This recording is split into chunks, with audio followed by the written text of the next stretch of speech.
यहाँ के जो मजदूर है, श्रमिक है, देश के कोने कोने में, अब ना पता लगा भंडापुरा है, देश के एक एक कोना में यहाँ इतना लोग मजदूर है, सभी स्पेशलिस्ट है, हर विभाग में स्पेशलिस्ट। हमारा ही मजदूर से पूरा देश में अगर जितने भी कल कारखाने चल रहे हैं वह बिहार के मजदूर चला रहे हैं।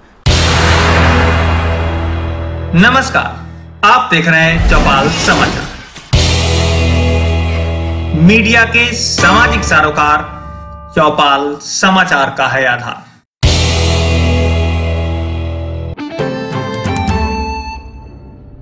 नमस्कार, चौपाल समाचार की खोज खबर में आप सभी का स्वागत है। आज चौपाल समाचार की खोज खबर टीम पहुंची है काटी विधानसभा क्षेत्र में, जहां पर हमारे साथ बैठे हैं यहां के एक सामाजिक कार्यकर्ता और बहुत ही चर्चित व्यक्ति हैदर आजाद जी। आप सभी शायद इन्हें जानते होंगे। ये पहले राष्ट्रीय जनता दल से ये कैंडिडेट रहे हैं विधानसभा चुनाव में और इन्होंने लगातार समाज की सेवा की है, ऐसा मालूम पड़ता है। इस बार भी जनता के ओपिनियन में ये सामने आई है बात कि इस बार विधानसभा चुनाव 2020 में ये अपने उम्मीदवारी रखेंगे, ऐसा प्रतीत हो रहा है। तो हैदर जी, आपका स्वागत है हमारे इस कार्यक्रम में। आपको भी बहुत बहुत स्वागत। चौपाल समाचार के कार्यक्रम में आप यहाँ आए हैं, इसलिए आप लोगों को धन्यवाद, शुभकामना, अभिनंदन। तो हम अभी ये जानना चाहेंगे, आपका भी बहुत बहुत धन्यवाद। हम ये जानना चाहेंगे कि अभी जो कोरोना की महामारी चली है, जो विश्वव्यापी महामारी है, तो इस महामारी में आपके विधानसभा क्षेत्र की जनता की क्या स्थिति है? देखिए, जो यहाँ विश्वव्यापी महामारी जो चली है उसमें जनता का हाल तो ठीक नहीं रहा। मान लिया जो सरकार की तरफ से जो व्यवस्था होनी चाहिए वो व्यवस्था नहीं हुआ। लोकल स्तर पर जहाँ तक हो, हम लोग मास्क, साबुन, सैनिटाइजर जब से लॉकडाउन लगा तब से हम लोग लगातार बांटते आए हैं और क्षेत्र के विभिन्न जगहों पर जो वृद्ध, असहाय, विकलांग, विधवा लोगों के बीच राशन भी मुहैया हम लोगों ने कराया। प्रवासी मजदूर जो बाहर के प्रदेशों से आए उनके लिए भी हम लालू रसोई के चलाएं वो कैंप, और चला के लगातार जितने भी हो हम लोगों से जितना बन हमसे पर पड़ा वो हम राष्ट्रीय जनता दल के बैनर पर चारों तरफ घूम घूम के हम क्षेत्र में अपना काम किए। लेकिन उसके बावजूद भी सरकार की ओर से खूब अच्छी पहल नहीं हुई।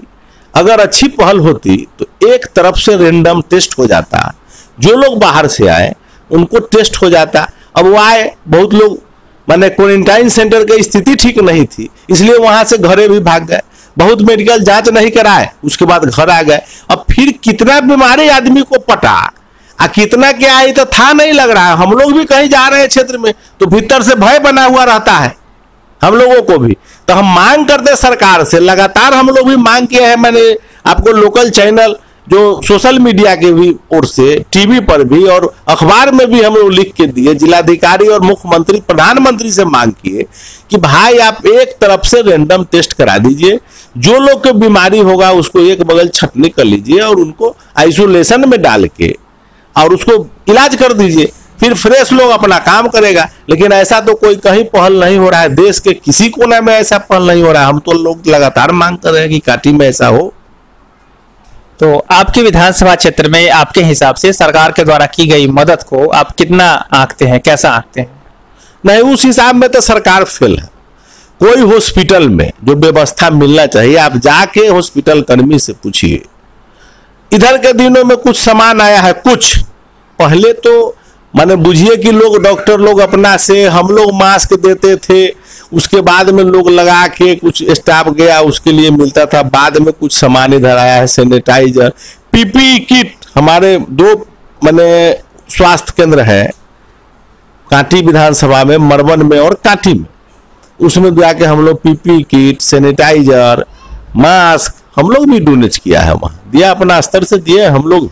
देखिए कि कांटी की जनता, विधानसभा की जनता, हम लोग की जनता, कोई तकलीफ नहीं। हम लोग तो मांग किया जिलाधिकारी से भी कि आप एक तरफ से सब लोग से जांच करवाइए, वैसा जरूरी होगा हम लोग से भी जहां तक जो सहयोग करना होगा हम लोग करेंगे, लेकिन जांच तो हो जाए। आपके अंदाज में अभी आपके विधानसभा क्षेत्र में कितने जो प्रवासी हैं, जो बाहर से आए हैं, कितने लोग होंगे अंदाजा? देखिए, हमारे विधानसभा क्षेत्र में तो दोनों तीनों जगह में लिस्टिंग में आप मानिएगा तो लिस्टिंग में लगभग 50,000 40,000 के लगभग लिस्टिंग में हो। माने लिस्टिंग अनलिस्टिंग में 40,000 से कम लोग नहीं आया होगा दोनों जगह, लेकिन बहुत लोग लिस्टिंग में है। अब बहुत ऐसे ट्रक से, बस से, पैदल, टेम्पू से आ गया। तो अभी जो ये स्थिति है, जो 50,000 मान 40,000 लोग आए आपके यहाँ, तो रोजगार को लेकर आपका क्या लग रहा है, कैसे मिलेगा रोजगार लोगों को? हम लोग तो मांग कर रहे हैं सरकार से कि सरकार के पास यंत्र है। जब यूपीए की सरकार थी केंद्र में, यूपीए की सरकार केंद्र में थी, रेल मंत्री लालू जी थे, रघुवंश बाबू ग्रामीण विकास मंत्री बने थे। उस समय मनरेगा एक योजना आया, साल में 100 दिन जॉब की गारंटी थी। उस योजना को इस सरकार तो जमीन पर ला नहीं रहा है। उस योजना को अगर सरकार जमीन पर ला दे तो उसमें बहुत लोग का जॉब कार्ड खुला हुआ है, बहुत का बाकी है जॉब कार्ड खुला। आप जॉब कार्ड खोलिए, उसके बाद सब लोगों को काम दीजिए, काम मिल जाएगा। उससे तो भूखमरी की समस्या खत्म होगी, कुछ तो रास्ता निकलेगा। दूसरा है, आप फैक्ट्रियां, कल कारखाने, 15 साल के जो शासनकाल नीतीश जी का और सुशील कुमार मोदी जी का शासनकाल रहा, क्या एक भी सुई का फैक्ट्री लगा? क्या कोई कल कारखाने लगे? जो बंद चीनी मिल थे वो चालू हुए? अगर ये हुए रहते तो हमारे 15 साल में जो प्रवासी यहां से बिहार के जो मजदूर दूसरे जगह पलायन किए वो नहीं जाते, आज दर दर के ठोकर नहीं खाते, सभी लोग को यहाँ काम मिल जाता। तो आप चूंकि अभी विधानसभा चुनाव में अपनी भागीदारी देने वाले हैं, तो इन मुद्दों को लेकर जो लोग बाहर से प्रवासी आए हैं, इनको आप कैसे मतलब आगे अपने प्लान में लाएंगे?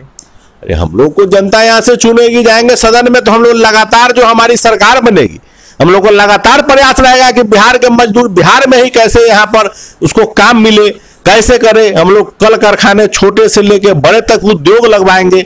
बाहर के लोगों से भी हम लोग यहाँ रिक्वेस्ट करके लाएंगे और उद्योग लगवाएंगे। अपना भी यहाँ पर जो चीनी मिल सभी बंद है, सब चीनी मिल को चालू करवाएंगे और नया नया फैक्ट्रियां, कल कारखाने, और जो किसान संबंधी जो है, माने मक्का से भी बहुत सा प्लांट लग सकता, उसमें हजारों हजार लाखों लाख श्रमिक एडजस्ट हो सकता। धान के बड़ा बड़ा राइस मिल लगवाएंगे, लाखों लाख बिहार में लोग मजदूर वहां शिफ्ट कर सकते हैं। बहुत से उपाय है यहाँ, हमारे पास क्या नहीं है इस प्रदेश में, लेकिन करने की सरकार के इच्छा हो तब ना। सब चीनी मिल में इतना जमीन, हजारों एकड़ पड़ा हुआ है सरकार की जमीन, उस सभी जमीन में उसको यूज किया जाएगा, उसमें कल कारखाने लगवाए जाएंगे। यहाँ के जो मजदूर है, श्रमिक है, देश के कोने कोने में, अब ना पता लगा भंडापुरा है, देश के एक एक कोना में यहाँ इतना लोग मजदूर है, सभी स्पेशलिस्ट है, हर विभाग में स्पेशलिस्ट। हमारा ही मजदूर से पूरा देश में अगर जितने भी कल कारखाने चल रहे हैं वह बिहार के मजदूर चला रहे हैं। हम वैसा व्यवस्था बिहार में करवाएंगे जो हमारी सरकार आएगी उसमें।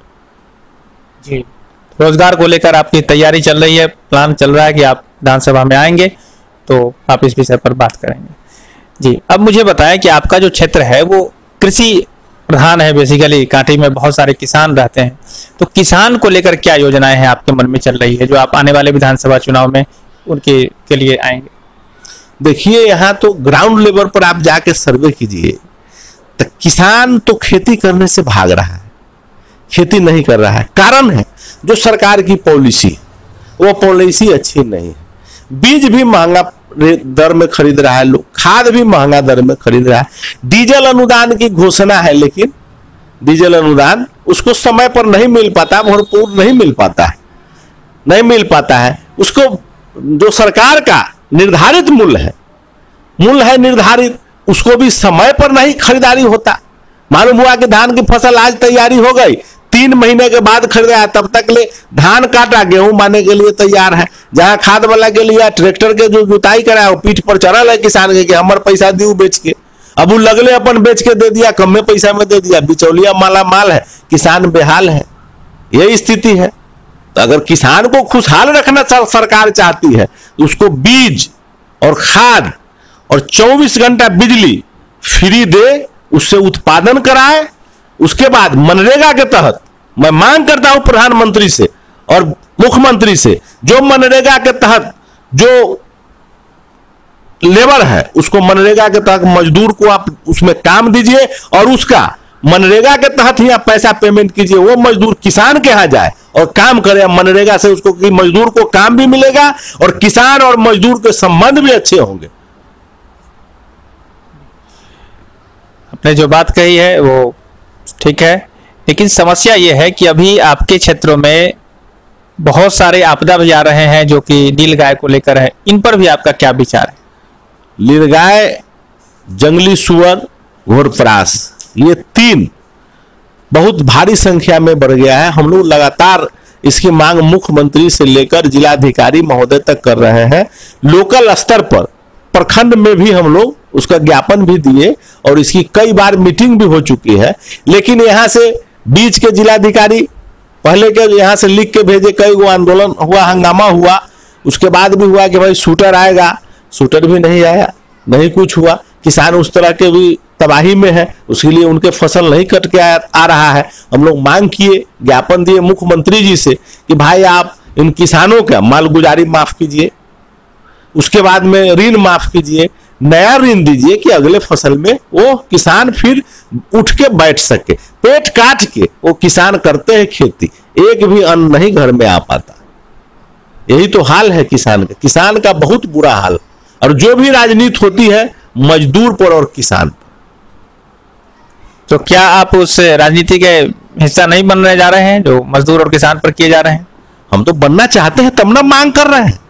सरकार आंख मूंद के बैठी हुई है, किसान के बारे में नहीं सोच रही। हम लोग लगातार मांग कर रहे हैं। हम लोग तो सरकार में नहीं ना, हमारी पार्टी सत्ता में नहीं है। हम लोग मांग करेंगे, हड़काएंगे, काम करा देंगे, लेकिन करना तो सरकार को ना है। तो आगे किसान को लेकर के भी पूरी तैयारी है। आपने पहले भी बताया कि उसको बिजली मिलना चाहिए, पानी मिलना चाहिए और समय पर मिलना चाहिए। जी, अब मुझे बताएं कि आपके यहाँ क्षेत्रीय स्तर पर किन किन समस्याएं हैं या कौन सा मुद्दा है जो आप और उस पर फोकस करना चाह रहे हैं? यहाँ तो भारी समस्या है, जैसे थर्मल है। हमारे कांटी विधानसभा क्षेत्र में 3 उद्योग हैं, एक एनटीपीसी थर्मल पावर, एक डेयरी सुधा डेयरी, दूसरा बिस्कोमान। इसमें लोकल मजदूर को काम न के बराबर नगण्य काम मिला है। और जो स्थिति हम लोग बनाएंगे, यहाँ आएंगे तो हम लोग चाहेंगे कि कांटी विधानसभा के एक एक मजदूर लेबर इसमें खटे, तीनों उद्योग में, जितना ज्यादा से ज्यादा लोग इसमें एडजस्ट हो। दूसरा, हम लोग चाहेंगे कि बिजली भी यहाँ है, बगल में सारी व्यवस्था है, और कल कारखाने लगे कि जिससे लोग यहाँ के मजदूरी कर सके, यहाँ के लोग एम्प्लॉय हो। हमारे पढ़े लिखे नौजवान बच्चे भी बहुत दर दर के ठोकर खा रहे हैं, उन सब लोगों को जॉब मिले, ये हमारी सोच रहेगी। तीसरा, जो कांटी नगर पंचायत से लेकर करजा बाजार, यहाँ पे 2-3 जगह पर पकड़ी व्यवसायी का हब है। यहाँ के व्यवसायी व्यापारी वर्ग दहशत से जीते हैं। कई घटनाएं कांटी में हो गई, दिन दहाड़े गोली चली और रंगदारी मांगा गया। ये सब टाइप के लोग बहुत सहमे हुए हैं यहाँ के व्यापारी। मैं विश्वास दिलाना चाहता हूं, जब हम सत्ता में आएंगे तो भय मुक्त व्यापारी से लेकर आम जनता रहेगी। यहाँ कांटी से लेकर कांटी, नरसंडा, डेयरी, 3 ओवर ब्रिज, जगाहे बेगाहे किसी दिन बीच होगा, लेकिन अपराधी कहीं ना कहीं घटना, मोटरसाइकिल छीन, चैन छीन, लूट की घटनाएं लगातार हो रही। बैंक एटीएम से लेकर, बैंक से पैसे लोग निकल रहे हैं लेकर, उस सभी रोडों में सभी जगह घटनाएं बढ़ गई है। छीना छोड़ी भी बहुत बढ़ गया, अपराधी बेलगाम हो गया। हम लोग चाहेंगे कि कांटी जो पहले 20 बरस पहले था, आज वह कांटी नहीं है। हम लोग चाहेंगे कि फिर वह दिन कांटी को लौटे, आपराधिक गतिविधि से मुक्त हो। अभी आपने जो बात बताई कि आपराधिक गतिविधि बढ़ गई है, तो वर्तमान समय में आप इन मुद्दों को लेकर क्या स्टेप ले रहे हैं अपने स्तर से? अपने स्टेप में हम लोग लेंगे कि जगह जगह जो हम लोग का फंड मिलेगा सरकारी, उसमें जगह जगह सीसीटीवी लगवा देंगे हर जगह। अभी मेरा प्रश्न था कि अभी आप क्या कर रहे हैं, सामाजिक जागरूकता या फिर आवेदन या और लोगों को जागरूक करना, कैसे आप काम कर रहे हैं जिससे कि आपराधिक गतिविधि रुके? ऐसा कुछ कर रहे हैं? आपराधिक गतिविधि के लिए तो हम लोग सरकार से मांग करते हैं, सरकार से मांग करते हैं, जिलाधिकारी से, एसपी महोदय से, डीजीपी, सारे लोगों से मांग करते हैं कि कांटी में हमारा गतिविधि बढ़ गया है और उस गतिविधि को कैसे समाप्त हो, भय मुक्त हो। लोग डर के जी रहा है, घर में लोग सोया रहता है, वहां हत्या हो जा रही, ऐसी भी घटना हुई। अब लोग कहां जाए, कहां रहेंगे लोग? जी, तो आप इसके लिए प्रयास कर रहे हैं और आने वाले समय में जब आप विधानसभा चुनाव में आप भागीदारी देंगे और कहीं जीत गए तो उसको सही से निदान निकालेंगे। जी, एक समस्या है जो कई वर्षों से चल रही है, आपके ही विधानसभा क्षेत्र की है। रौतीनिया में एक नगर निगम मुजफ्फरपुर का डंपिंग पॉइंट है, जहां पर नगर निगम से कचरा वहां पर आता है। तो आप इन मुद्दों पर क्या कहेंगे? क्या वो कचरा यहाँ आना चाहिए या क्या होना चाहिए जिससे कि मुजफ्फरपुर भी स्वच्छ साफ रहे और यहाँ के लोग भी समस्या से नहीं ग्रसित हो? कचरा काहे आने देंगे हम लोग? काहे आएगा? उसके लिए तो डीएम साहब को भी लगातार हम लोग और शिष्टमंडल भी मिलके हम लोग रोके थे, वहां कचरा नहीं आना है। हाँ, कचरा आए लेकिन उसका तरीका बदले। आप कचरा लाके यहाँ प्रदूषण फैलाना चाहते हैं, 5 से 7 पंचायत वहां प्रभावित हो जाता है कचरा से, इतना प्रदूषित हो जाता है आप सही से बैठ नहीं पाएंगे वहां पे। इसलिए हम मांग भी किए हैं, आप कचरा लाएं, जब लाना हो कचरा आएगा लेकिन उसका तरीका बदलिए। आप उसमें वेस्टेज, आप जैविक खाद बनाइए, एक तरफ गैस बनाइए, उस कचरा को नष्ट करके आप खाद गैस बनाइए। उससे फायदा क्या होगा? जो हमारे कांटी विधानसभा क्षेत्र के अगल बगल के लोग होंगे उस क्षेत्र से प्रभावित, उन लोगों को आप रोजगार दीजिए, श्रमिक को काम भी मिला, जैविक खाद भी बन जाएंगे, उससे गैस भी नष्ट करके गैस भी उत्पादन कर दीजिए। ऐसा ना प्लांट लगाइए, ये चीज लगेगा प्लांट जो हम लोग सरकार में आएंगे इसी तरह का प्लांट लगाएंगे और वहां से आएगा कचरा, डंपिंग होगा, रोजगार भी मिलेगा लोगों को, जैविक खाद भी बनेगी और गैस भी बनेगी। सही बताया आपने, ठीक है, और अच्छी बातें बताई है। अभी तक हमारे दर्शकों को भी एक बार फिर से हम बता देना चाहते हैं, ये हैदर आजाद जी हैं जिनसे हम बात कर रहे हैं और ये कांटी विधानसभा क्षेत्र में अभी आने वाले विधानसभा चुनाव में संभवतः प्रत्याशी रहेंगे और ये अपनी बात जो कह रहे हैं वो इनकी फीलिंग्स है, इनके अंदर की बात है और ये हम आपको बताने का प्रयास कर रहे हैं। जी, मेरा प्रश्न है कि अभी जो आपके विधानसभा क्षेत्र के लोग हैं, वो जो वर्तमान में जो लोग सत्ता में है उनसे और आप में क्या अंतर महसूस करेंगे, या अभी जो समस्या है वो क्या है और आप में क्या फायदा होगा आपको चुनने पर, ऐसा कुछ बताएं। देखिए, अभी जो टर्म भी नहीं पूरा है, अभी जो 5 साल का टर्म था वो तो एक एक्सीडेंटल एमएलए है, इस कार्यकाल का तो हम लोग गिनती नहीं करते हैं। लेकिन उससे पहले जो 5 साल का 10 साल का कार्यकलाप हुआ, उस कार्यकलाप में मंत्री भी बने। यहाँ पे जो कार्यक्रम हुआ, मान सम्मान, कांटी विधानसभा की जनता की मान सम्मान की धज्जियां उड़ गई, मान सम्मान भी नहीं मिला, सही से कोई काम नहीं हुए। जो भी सड़क, जो भी कुछ बना वो यूपीए की सरकार थी, प्रधानमंत्री सड़क रघुवंश बाबू का देन था कि एक सड़क कालीकरण जितना आप देखने को मिल रहा है वो रघुवंश बाबू का देन था, उसी सड़क में बन गया। और जो टूट रही है सड़कें आज इस सरकार में उसका रिपेयरिंग भी नहीं हो रहा है। चापाकल उस समय में लूट मचा, 10 साल के समय में चापाकल गिरा, 5 साल इसी भी समय में चापाकल गिरा, सब चापाकल जाइएगा एक भी हेड न मिलेगा, न पाइप मिलेगा, सब कहाँ चला गया, एकदम कहीं कुछ नहीं, कागजे पर गड़ा, कागजे पर उखड़ गया। तो ये सारी समस्याओं को लेकर आप बताएं कि आपको लोग चुने तो क्यों चुने, क्या कारण होगा उसका? मैं वादा करता हूं कांटी विधानसभा की महान जनता को, मैं कांटी की झंडा को झुकने नहीं दूंगा, नंबर 1। नंबर 2, कांटी विधानसभा की जनता के मान और सम्मान में कभी ठेस नहीं पहुंचने देंगे। और जहां तक जो समस्याएं होंगी, जन समस्या उसको सड़क से लेकर सदन तक उठाएंगे और उस काम को कराएंगे। बहुत बढ़िया। ये थे हैदर आजाद जी जो बता रहे हैं अपनी बात आपके सामने।